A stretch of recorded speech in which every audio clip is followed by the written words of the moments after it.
Welcome to our channel. Today we're taking a trip back in time to explore the rock songs that defined the summer of 1984. Get ready for a nostalgic and energetic journey. If you love rock and enjoy discovering the stories behind the songs, make sure to like this video, subscribe to the channel, and hit the bell icon so you don't miss any updates. The summer of 1984 was one of the most memorable for rock lovers. That year, many bands and artists released hits that are still popular today. Let's dive into the songs that dominated the airwaves, parties, and beaches during that hot and vibrant season. Let's start with an absolute classic. In the summer of 1984, no backyard barbecue worth its salt would have been complete without the sound of Van Halen cranked up on the speakers. It's a fitting soundtrack, considering the band itself got its start playing at these very gatherings.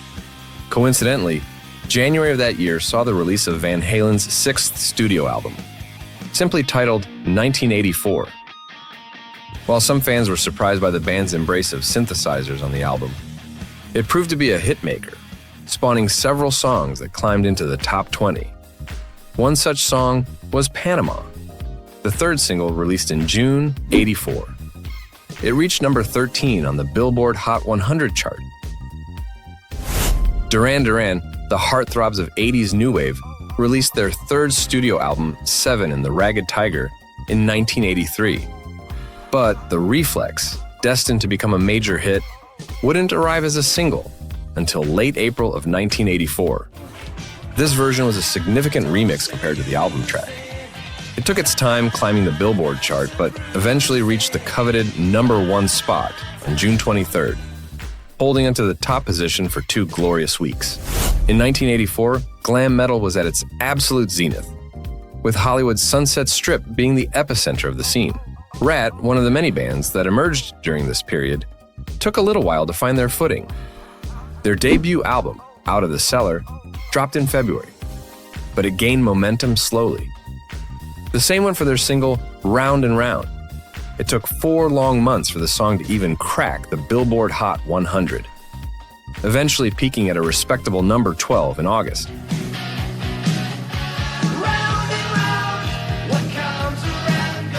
Unleashing a sonic assault of power chords and suggestive lyrics.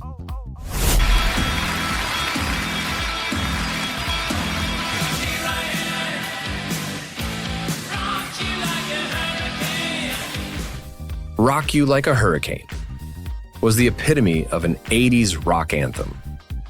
The lead single from Scorpions' 9th album, Love at First Sting, this audacious track marked a turning point for the German band, becoming their first song to break into the top 40.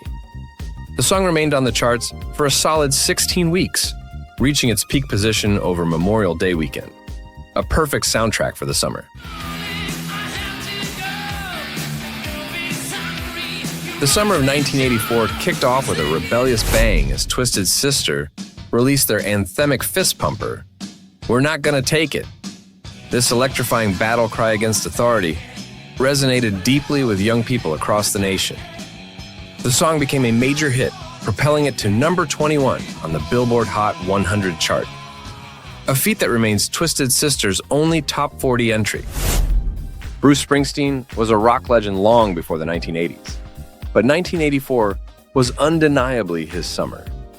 Fueled by the massive success of his album, Born in the USA, released in June, Springsteen reached the pinnacle of his commercial reign.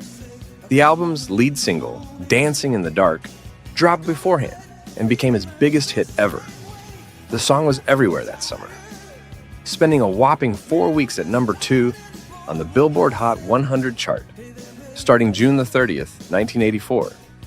Ironically, only 2 other songs on this very list kept it from reaching the coveted #1 spot. Bruce Springsteen's Dancing in the Dark had a tough contender for the top spot. When Doves Cry, the lead single from Prince's groundbreaking album, Purple Rain. Prince's influence on the summer of 1984 was undeniable. Purple Rain was everywhere, dominating movie screens, radio airwaves, and MTV. There was simply no escaping Prince, and music fans wouldn't have wanted to anyway. As the reigning king of pop culture, Prince was at the absolute peak of his career, And When Doves Cry was the anthem that solidified his dominance.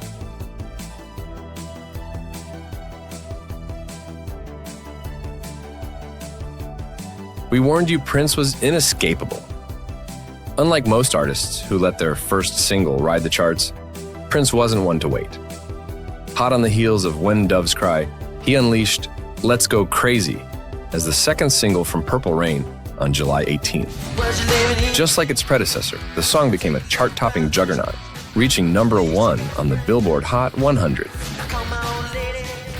The early 80s weren't quite as golden for Elton John compared to his explosive 70s. While he still managed to churn out a couple of platinum albums, they often leaned towards having one or two major hits surrounded by less memorable tracks. This was the case with 1984's Breaking Hearts. The album's lead single, Sad Songs Say So Much, was an undeniable smash.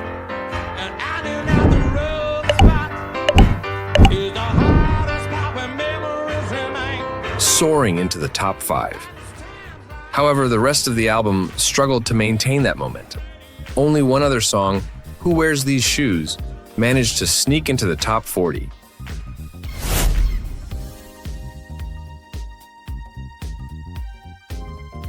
The Cars cruised onto the charts on July 23, 1984, with their third single from the album Heartbeat City, Drive.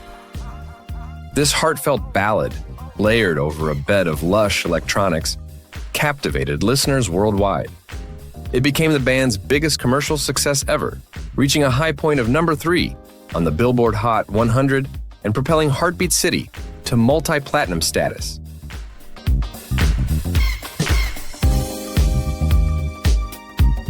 In 1984, U2 were like a simmering pot, ready to boil over. They ruled the Irish music scene, but the US remained an unconquered land. Then came Pride, in the Name of Love, in early September. This anthem, the lead single for their upcoming album, The Unforgettable Fire, hitting stores in October, became their US breakthrough, finally cracking the top 40. With its powerful message and Bono's soaring vocals, the song felt like a battle cry. It was clear, U2 were ready to take America by storm.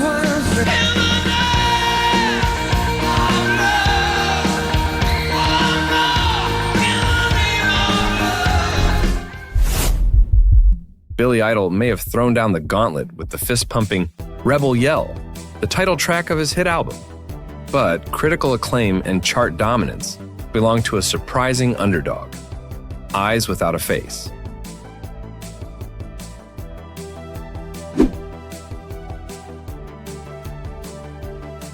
This softer ballad, a stark contrast to Idol's usual rebellious persona, surprised everyone in 1984. It became a runaway success, peaking at #4 on the Billboard Hot 100 in July.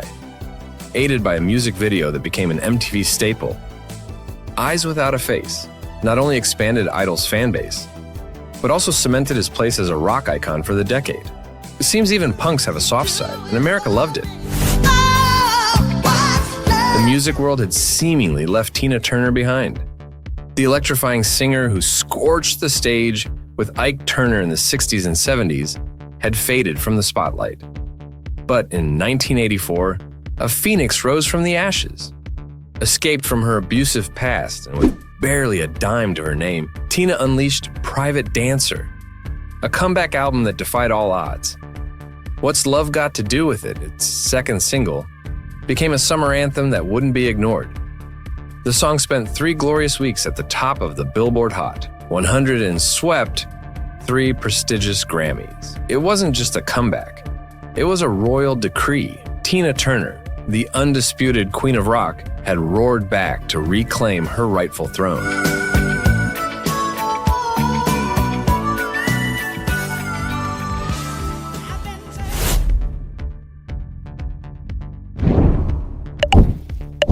Don't call Cory Hart a one-hit wonder. Sure, his infectious song Sunglasses at Night might be the first thing that pops into your head, but this Canadian singer was a force to be reckoned with in the 80s. While Sunglasses at Night took a while to catch fire in the US. Its catchy synth melody and undeniable coolness eventually propelled it to number 7 on the Billboard Hot 100 in September 1984. But that was just the tip of the iceberg. Cory Hart racked up 8 top 40 hits during the decade, improving his staying power. Despite Sunglasses at Night stealing the spotlight, his other songs deserve a listen too. Wham! Were already pop royalty in their native UK thanks to their smash debut album in 1983. But cracking the American market proved tougher. That all changed in 1984 with Wake Me Up Before You Go Go, the lead single from their sophomore LP. This infectious song, bursting with bubblegum energy, became a global phenomenon, topping the charts in 9 countries, including the coveted number 1 spot in the USA. And those are just 15 of the many incredible hits that rocked the summer of 1984. If you're feeling nostalgic for these awesome tunes, or if you just love discovering classic rock, then hit that subscribe button and join our community. We've got tons of content planned to take you back in time and explore the greatest music of all eras. Speaking of eras, what decade would you love to see us dive into next? Let us know in the comments below. We love hearing from you and using your suggestions to create videos you'll truly enjoy. Thanks for watching, and we'll see you on the next one.